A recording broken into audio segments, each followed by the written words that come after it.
आज मैं आपके साथ 4 ऐसी बातें शेयर करना चाहती हूँ जो अक्सर मियाँ बीवी के रिश्ते में फासले पैदा कर देती है।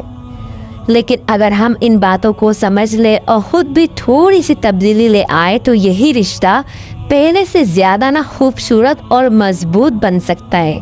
आइए चलते हैं उन 4 बातों की तरफ। वो कौन सी 4 बातें हैं? उनमें से चौथी बात जो है वो सबसे ज़्यादा अहम है, तो वो ज़रूर आप देखिएगा।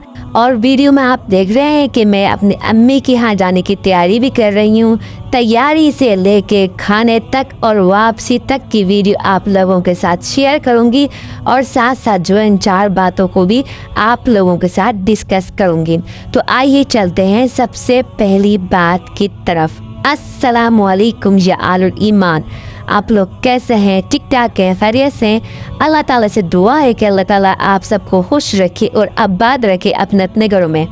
तो सबसे पहली बात ये है कि हम एक दूसरे को समझने के बजाय ना खुद ही नतीजा निकाल देते हैं। कभी शौहर खामोश हो तो बीवी सोच लेती है कि वो नाराज़ है, शायद अपनी अम्मा के घर से आया है या बहन ने कुछ कह दिया है जब भी वो चुप है। हालांकि ऐसा कुछ भी नहीं होता। कभी वो अपने परेशानी की वजह से चुप होता है या कभी तबीयत की वजह से भी अगर खामोश हो ना तो हम उल्टा मतलब लेकर चले जाती हैं ख़वातीन। और कभी बीवी परेशान हो ना तो शौहर समझ लेता है कि शायद वो बिला वजह गुस्से में है, शायद काम ज़्यादा है इसलिए मुझसे नाराज़ है। तो ये गलत फहमियाँ होती हैं।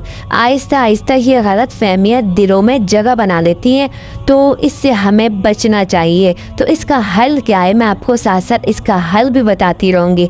इसका हल ये है कि दिल में कहानियाँ बनाने के बजाय ना नरमी से पूछ लिया जाए। कभी कभी सिर्फ एक जुमला ना, आप ठीक हैं या क्या कोई परेशानी है या आप बहुत परेशान लग रही हैं, जुमले जो होते हैं ना सारी परेशानियों को ख़त्म कर देता है। याद रखें, रिश्ते अंदाज़ों से नहीं बल्कि बातचीत करने से मजबूत होते हैं। तो इसलिए कभी आपको लगे आपका शौहर या आपकी बीवी खामोश है तो आप ऐसा क्या करें कि पूछ लिया करें कि क्या वजह है। आप चलते हैं दूसरी बात की तरफ। दूसरी बात है सख्त लहजा। कई बार हम कहते हैं कि हमारी नीयत तो बुरी नहीं थी। शौहर जब गुस्सा कर लेता है, सब कुछ बोल लेता है या बीवी भी चीख लेती है, बाद में जब दोस्ती होना शुरू होती है ना तो वो कहते हैं कि नहीं हम तो वैसे ही कर लेते हैं, तुमने गलत मतलब ले लिया। लेकिन मसला अल्फाज से ज़्यादा ना लहजे का होता है। एक ही बात अगर नरमी से कही जाए तो दिल में उतर जाती है और अगर गुस्से में कही जाए तो दिल पर जख्म छोड़ जाती है। अब इसका हल ये है कि जब गुस्सा हो तो फ़ौरन जवाब देने के बजाय थोड़ा वक्त लिया जाए। चंद लम्हों की खामोशी बाज़ औक़ात ना कई दिनों की नाराज़गी से बचा लेती है। हमें खुद से ये सवाल करना है कि जो बात मैंने कही है क्या मैं कहने जा रही हूँ, क्या मैं चाहूँगी कोई और मुझसे इसी अंदाज में बात करे? तो फिर उसके बाद आपको जवाब इसका मिल जाएगा। अब चलते हैं तीसरी बात की तरफ। तीसरी बात ये कि एक दूसरे की खूबियों को भूल जाना। हम लोग ना एक दूसरे की जो खूबियाँ होती है ना, बीवी मर्द की खूबियों को भूल जाती है और मर्द जो है ना अपनी बीवी की खूबियों को नज़रअंदाज करते हैं। वक्त गुजरने के साथ साथ हम सिर्फ गलतियाँ देखना शुरू कर देते हैं। जो अच्छाइयाँ पहले से पसंद थी ना हमें वो आम लगने लगती हैं और तवज्जो सिर्फ कमियों पर रह जाती हैं। तो इसका हल ये है कि रोज़ाना नहीं कभी कभी अपने शरीक हयात की किसी अच्छी बात की तारीफ़ ज़रूर करें। शुक्रिया के 2 लफ्ज़, एक अच्छी बात या एक छोटी सी तारीफ़ दिल में मोहब्बत दोबारा से ज़िंदा कर सकती है। हर इंसान तारीफ़ सुनना पसंद करता है और ख़ास तर जो है ना, ख़ास तौर पे जो बीवियाँ होती है ना अपने शौहर के मुंह से तारीफ़ बहुत पसंद करती हैं। मैं तो बहुत करती हूँ। अगर मेरा शौहर तारीफ़ करे ना मैं बहुत खुश हो जाती हूँ। आप लोग कमेंट में बताइएगा आप लोग भी क्या इस तरीके से सोचती हैं। आप चलते हैं चौथी बात की तरफ, जो सबसे अहम बात है जो हम करना ही नहीं चाहते हैं, वो है माफ़ करना, भूल जाना।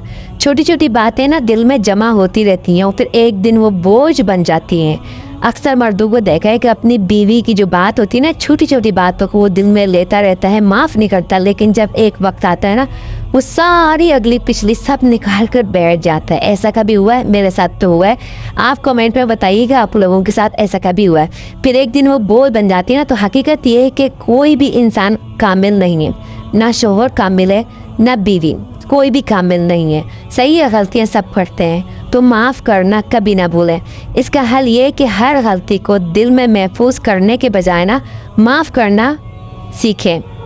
तो माफ़ करना कमज़ोरी भी नहीं है, बल्कि रिश्ते को बचाने की ताकत है। हम लोग समझते हैं कि हमने माफ़ कर दिया या माफ़ी मांग ली तो हम जो है नीचे हो जाएंगे। अक्सर बीवी अभी जो ना अकड़ू होती हैं, वो ये समझती हैं कि मैं क्यों माफ़ी मांगूँ, मैं क्यों माफ़ करूँ।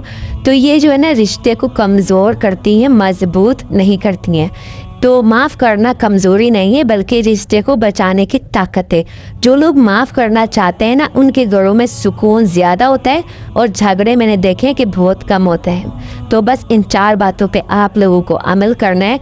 और कौन सी बात आप लोग ज़्यादा करती हैं तो कमेंट में लाजमी बताइएगा, ताकि मुझे भी अंदाज़ा हो कितने लोग कौन सी बात ज़्यादा करते हैं। आखिर में बस इतना ही कहना चाहूँगी कि खुशगवार ज़िंदगी, खुशगवार रिश्ते खुद ब खुद नहीं बनते, उन्हें मोहब्बत, सब्र, समझदारी और दुआओं से मजबूत बनाया जाता है। अगर हम एक दूसरे को जीतने के बजाय समझने की कोशिश करें तो बहुत से मसाइल पैदा होने से पहले ही ख़त्म हो सकते हैं। अल्लाह ताला हमारे घरों में मोहब्बत दे, सुकून दे, बरकत दे और क्या कहते हैं, सब कुछ दे जो एक मियाँ बीवी एक दूसरे से चाहते हैं। आमीन आमीन आमीन सुम्मा आमीन।